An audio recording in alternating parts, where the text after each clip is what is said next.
You know when you fall in love with somebody, right? And all their habits that once annoyed you start to become cute and adorable and make you love that person even more. Yeah, well, I don't. The annoying shit she does is just annoying. It's not cute. I don't know what line I was supposed to be in when they were handing that out, but I don't have that kind of love. Me, I have that. I can't stand when you leave the tops off of every container you open, but always a kiss goodnight.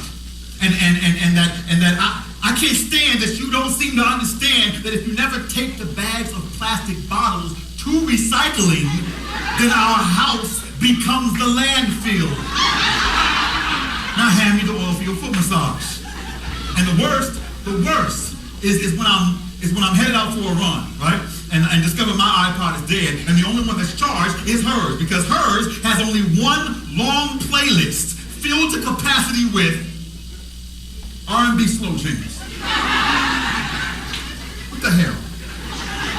I can't work out to that. Who jogs to Jodeci? I can't work. And even the few selections that aren't R&B are still irresponsibly ordered. She will have Yolanda Adams, the Whisper Song, Luther, and Uncle Luke back to back. Who does that? That is not respectable song selection. You can't just be juxtaposing genres all willy-nilly. People get killed on the street for less than that. Like that time when I was playing a music-themed board game, and then the opponent drew a card that asked me, if you were running a marathon and could only choose one song to listen to for the entire run, what would you choose? And I reached across the table and pistol whipped that fool. Man, don't be making me answer questions like that. What's wrong with you? A playlist is nothing to play with. And the final mile of my marathon is no place for Fantasia. So please, understand, the fact that I ran 5 miles pumped up on R&B slow jams is all the proof that I need that she is the one for me. She has got me running to R&B. And that has lasting effects on someone like me, because I have Mockingbird in my bloodline and Parrot in my DNA. I can't pass someone singing a song and not start singing it myself all day and blame it on the alcohol. Is the last song I want serenade my marathon through life. Look, and it's not that I'm prejudiced against R&B or anything. I mean, some of my best friends are Blackstreet, right? It's just I heard it explained perfectly one time. R&B is just too damn obvious. Shawty, what you think?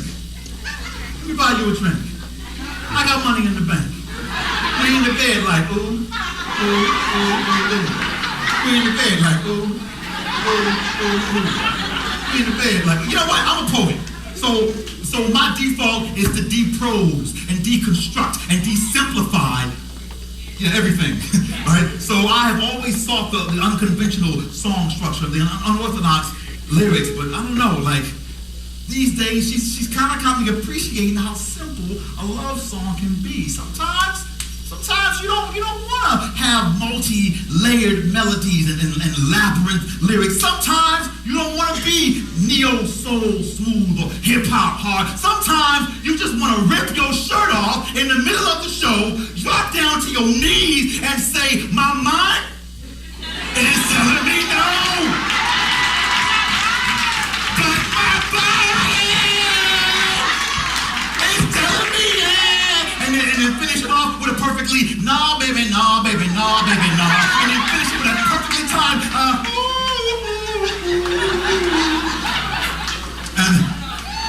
And I gotta admit, I'm not mad at a conventional song structure, you know, with a high note that I can count on coming, because I've been in this race so long that for a while, hell, I lost sight of why I was even running. I mean, I know I started off chasing love, right? We all do. Somewhere along the course, love and I had a falling out, you know, got in a vicious street fight over a girl, of course. And, well, I got my ass kicked. But it's just because I made the mistake of thinking that we were fighting fair, right? But love fights dirty, dude, right? Love fights grimy, right? Called me when I wasn't looking, peeled back, and knocked my sweet tooth clean out. And yet, as it turns out, that particular sweet tooth had a terrible cavity that would have infected my entire amorous system and eventually led to heart disease. So I guess God knew what he was doing when I called out to him in pain and asked what to do about this lost tooth, and he said, sleep on it. And I woke up the next morning to find this shiny new dime under my pillow. So y'all gonna have to pardon me if I believe in fairies and write fairy tales, but I'm trying to put some happily back in my ever after. Ever since love walked away saying, don't hold your breath. Shit, I've been filling my lungs with a broken exhale stash, waiting for some 5'7" hazel-eyed gasp to come strolling into my life and take my breath away. If love hurts, I'll take her deep tissue version any day. She's got me running to R&B. And now I just want to take my shirt off on stage for her. I don't really have an R&B body yet. I got more of a classical celloist body. Not the cellists are unsexy, you just never see them with their shirt off, right? And I want to give her all my money. And I'm a romantic, so I realize that this is not the first time that I've said that to a woman, but it's the first time I've had money, so it means more now. And I want to take a day trip up to heaven and give God a pound and tell him I am grateful that she finds me funny, because her laugh, it is my favorite thing. And her smile is my masterpiece. I gotta admit something, y'all. When we kiss, I peek. I do, I peek, you know, just to see her lips crescent as mine pull away. I asked her why she smiled so when we kissed one day, and she looked at me quizzically and said, because you make me happy. Because you make me how wonderfully simple this R&B of hers is. No belabored messages, no Byzantine melodies, just a beautiful metaphor and simple, accessible lyrics that say happy, and that's new for me. You know, but new is the new used to for me, because I love now different than I used to. You see, I used to want to run through the airport after her, catch her at the gate in the nick of time, and drop to my knees screaming, don't leave me, girl! Now, I want to run through the airport with her, catch our flight in the nick of time, and let her take me away. I used to want to serenade her outside her window with a boombox until the neighbors shouted from their windows and the cops were called. Now, I just want to churn out slow jams with her inside her apartment until the neighbors bang on their walls and the fire department is called, and we catch an arson charge from harnessing our heat by laying kindling beneath combustible bed sheets, so that each time we sweat kerosene from dilated pores, we cinder each other to the core and then collapse on the sheets that still spasm, watching our phoenix rise towards the dangling wires of the smoke detector from which we were wise enough to remove the batteries.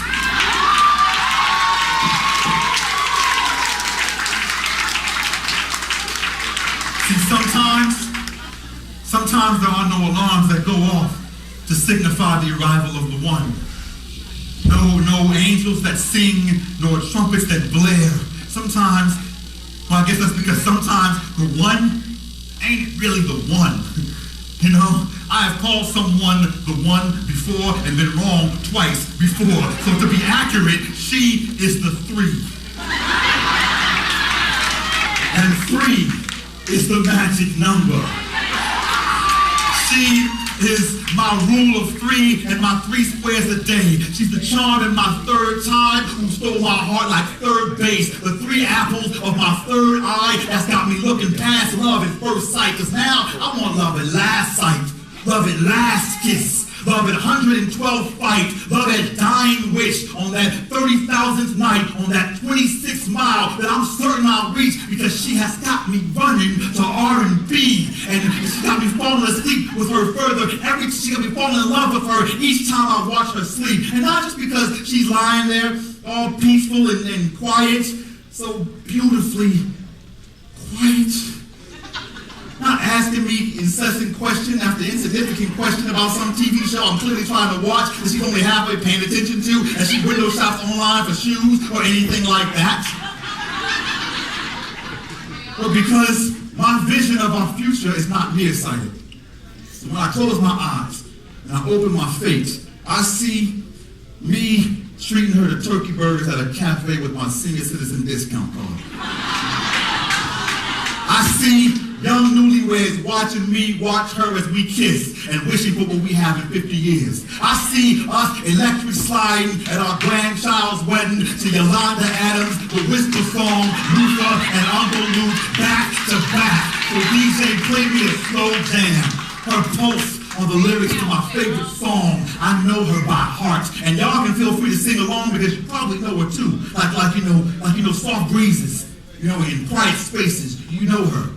If you know towels warm from the dryer against wet skin, and dreams worth forcing yourself back to sleep for, and you know her. If you have ever licked the sugar from the rim of a strawberry daiquiri, or danced with abandon for no reason, with no music, or found your way through darkness to a destination you didn't even know you had, then you most certainly know her. My nightlight, my tech support, my second helping of dessert. Less red bone and more red velvet. More red velvet cupcake. More red gluten-free vegan red velvet cupcake that tastes better than the regular version. She is my healthy comfort food. The agave sweetened chaser to my hard pills to swallow. I drink of her like pineapple juice, and she brings out my sweetness.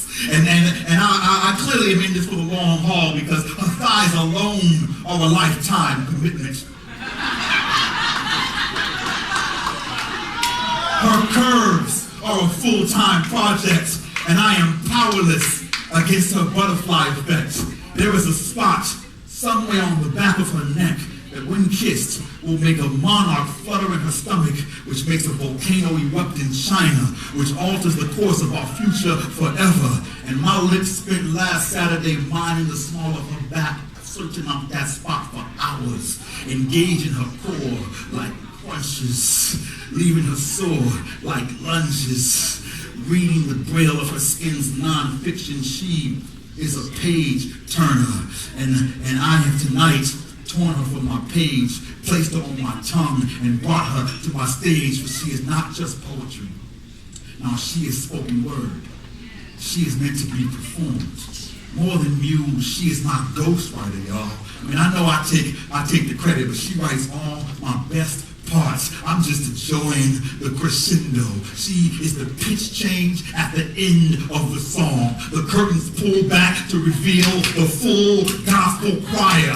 The bridge that climaxes into that high note I can always count on coming. She is the irrefutable evidence of God's presence. The 5'7" hazelite proof that heaven is not always something you go to. Sometimes it comes to us. And I know this because on March 2nd, 1970, don't worry about it, God got the most incredible song stuck in his head. And 2 years ago, I woke up from the dead, heard God passing by me singing a high note, and I have been singing her ever since. So, if there is only one song in this marathon that I get to use, then it is no longer possible for me to be confused. For she is the high note I am singing on cue. She is my fantasy and she is my truth. She is my soul music and my soul food. She is my new age and my old school. She is my rhythm and she is my blues. She is my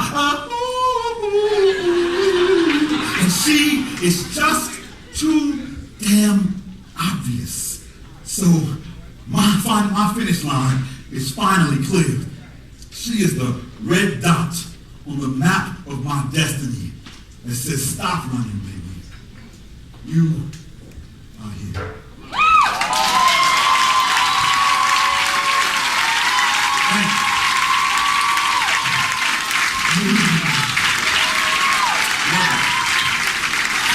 Come up here.